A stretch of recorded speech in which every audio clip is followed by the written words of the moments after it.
عنوان یہ ہے کہ تحفظ مسلک اہل سنت. یہ دو نوعیت اس جلسے، دو شکل اور دو صورت اس جلسے کی تھی.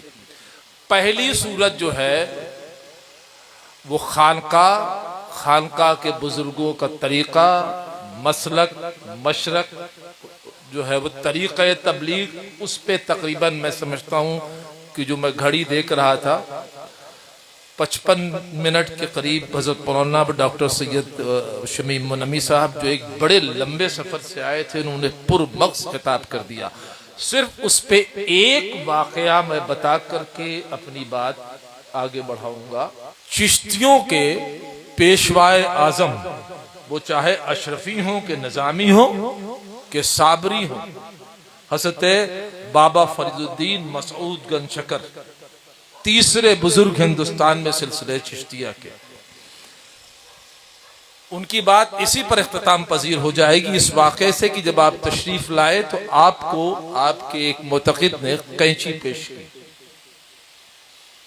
آپ نے وہ اس قینچی کو لینے سے انکار کیا اور فرمایا کہ مجھے سوئی لا کر کے دو. بہت دھیان سے سنیے گا، مجھے سوئی لا کر کے دو، اس لیے کہ اللہ تبارک و تعالیٰ نے مجھے لوگوں کو جوڑنے کے لیے بھیجا ہے، کاٹنے کے لیے نہیں بھیجا ہے. یہ بات اختتام پذیر ہو گئی، وہ 55 منٹ کا وہ خطاب. اب یہ جو دوسرا ہے جس پہ گفتگو بالکل نہیں ہوئی ہے، مسلک اہل سنت کا تحفظ. سب سے زیادہ نقصان اس پورے مسلک کا ان نام نہاد سنیوں نے ہی پہنچایا ہے. اور وہ کیسے پہنچایا ہے وہ میں بتا دیتا ہوں کیسے پہنچایا ہے. 1400 سال سے جماعت اہل سنت کا عقیدہ اور نظریہ، کیا ہمارے جو اہل سنت کے جو اور لوگوں سے اختلافات ہیں وہ کس بنیاد کے اوپر ہیں؟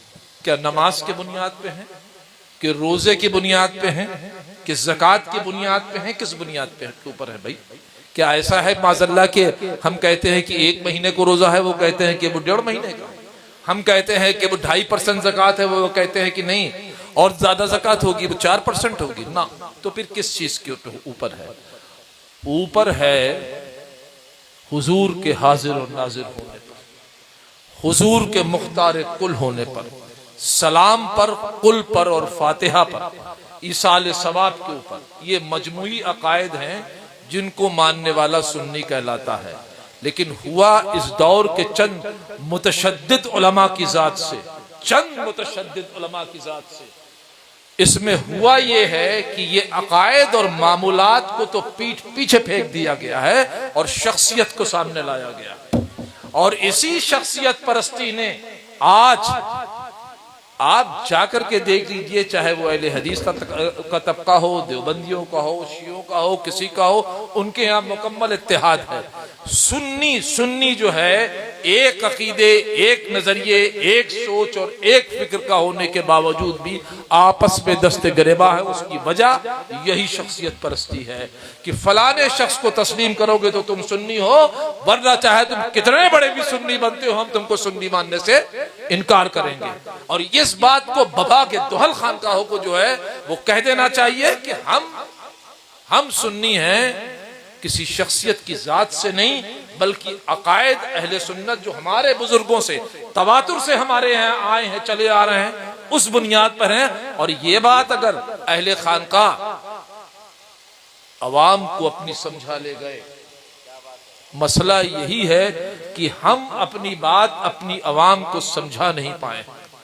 لمبی لمبی تقریریں اور اشعار کہہ کر کے تو ہم نکل جاتے ہیں، لیکن اپنی بات صحیح طور پر سمجھا. سب سے بڑی بندوق اس وقت جو تمام، چاہے وہ مداری ہو کہ نظامی ہو کہ صابری ہو، سب پر جو اس وقت سب سے بڑی بندوق چل رہی ہے، اس کی وجہ یہی شخصیت پرستی ہے. اور اس شخصیت پرستی کے سرکل اور اس کے حصار کو اس وقت توڑنے کی ضرورت ہے. اور خاص کر ان خانقاہوں کی ذمہ داری ہے، سب سے بڑی ان خانقاہوں کی ذمہ داری ہے جو خانقاہیں علم دین کی نشر و اشاعت میں متحرک ہیں. ان کو چاہیے کہ اپنے یہاں سے اس طرح کے علماء اور فضلہ کو پیدا کریں جو جماعت اہل سنت کے صحیح عقائد اور صحیح نظریات کا جو ہے عوام کے سامنے لے جائیں. میں نے ایک صاحب سے کہا کہ اگر کوئی شخص جاؤ تو اپنے دارالفتہ سے لے آؤ فتویٰ کہ حضور غوث اعظم اور حضور غریب نواز کو بھی تسلیم نہیں کرتا، نہیں مانتا ہو، اور جماعت اہل سنت کے عقائد و نظریات کا قائل ہے، تو تم اس کو اہل سنت سے خارج کسی قیمت میں نہیں کر سکتے۔ جب ان دونوں شخصیات کے بارے میں یہ حال ہے تو آج کی شخصیات کی حیثیت ہی کیا ہے؟ لہٰذا اس وقت خانقاہوں کے لیے جو سب سے بڑا المیہ ہے وہ تجدید و احیاء ہے اہل سنت والجماعت کے عقائد و نظریات کا۔ اب یہ کیسے ہوگا؟ دیکھیے 6 سے 7 گھنٹہ ڈاکٹر شمیم منمی صاحب ڈرائیو کر چکے ہیں، اور اتنا ہی تقریباً ہم لوگ ڈرائیو کر چکے ہیں۔ ہم لوگوں نے یہ سوچا تھا کہ یہ جلسہ 11 ساڑھے 11 12 ساڑھے 12 بجے تک جو ہے وہ ختم ہو جائے گا۔ یہ بھی بڑا المیہ ہے ہمارے یہاں کا۔ ڈاکٹر صاحب سے ہم لوگ یہاں بیٹھے ہیں، تشریف رکھ رہے ہیں، ڈاکٹر صاحب سے ہم لوگ ایک صابری لیکچر سیریز کراتے ہیں، جس میں ہم نے قریب 15-20 لیکچرز کرائے ہیں، بڑے ٹاپک، کم سے کم 3 سے 4 لیکچر جو ہے وہ ڈاکٹر صاحب نے بھی کیے ہیں۔ آپ جا کر کے ہماری خانقاہ کا جو یوٹیوب چینل ہے اس پہ اٹھا کے دیکھ لیجئے۔ مغرب کے بعد فوراً نماز کے بعد شروع کیا، عشاء کی نماز سے پہلے ختم ہو گیا۔ دیکھیے بعض ایسی چیز ہے جو فطری طور پر آپ پہ نافذ ہوتی ہے۔ 4 گھنٹہ آپ بیٹھیں گے، آپ کو استنجے کی حاجت ہوگی، یہ بالکل فطری بات ہے۔ 12-11 بجے کا آپ کے اوپر نیند کی حاجت ہوگی۔ جب نیند کا غلبہ ہوگا نا، کوئی چیز آپ کے سمجھ میں نہیں آنے والی۔ یہی المیہ ہو گیا ہے ہمارے یہاں کا کہ ہم لوگ جو ہے جس وقت پورا عوام کا دماغ حاضر ہو اور نیند کا غلبہ نہ ہو، اسی وقت اپنے جلسے کو اختتام پذیر کر دینا چاہیے، اور صرف 1 یا 2 مقرر کو بلا کر کے اپنا پیغام دے دینا چاہیے۔ اس پرآشوب دور میں تو یہ خاص ضرورت ہے، اس کا دھیان رکھیے کہ جلسے کو جلدی شروع کرائیے، 1 مقرر بلائیے، لیکن اس کو ایک ٹاپک دے کے بلوائیے اور ایک پیغام دے کر نکل جائیے، ورنہ ساری رات اجلاس کرنے سے کچھ حاصل نہیں ہوگا۔ میں انتہائی معذرت خواہ ہوں کہ اس سے زیادہ میں لمبی تقریر نہیں کر سکتا، بہت لمبی دور سے ہم لوگ آ رہے ہیں، تھکے ہیں، تقریباً 2 بج گیا ہے رات میں۔ حضرت مولانا کو کل بھی تقریر کرنی، ہم لوگوں کا بھی ایک پروگرام ہے کل، تو مستقل ہمارے خیال میں وہ تقریب لگی ہوئی ہے۔ وآخر دعوانا ان الحمدللہ رب العالمین، استغفر اللہ ربی من کل ذنب واتوب۔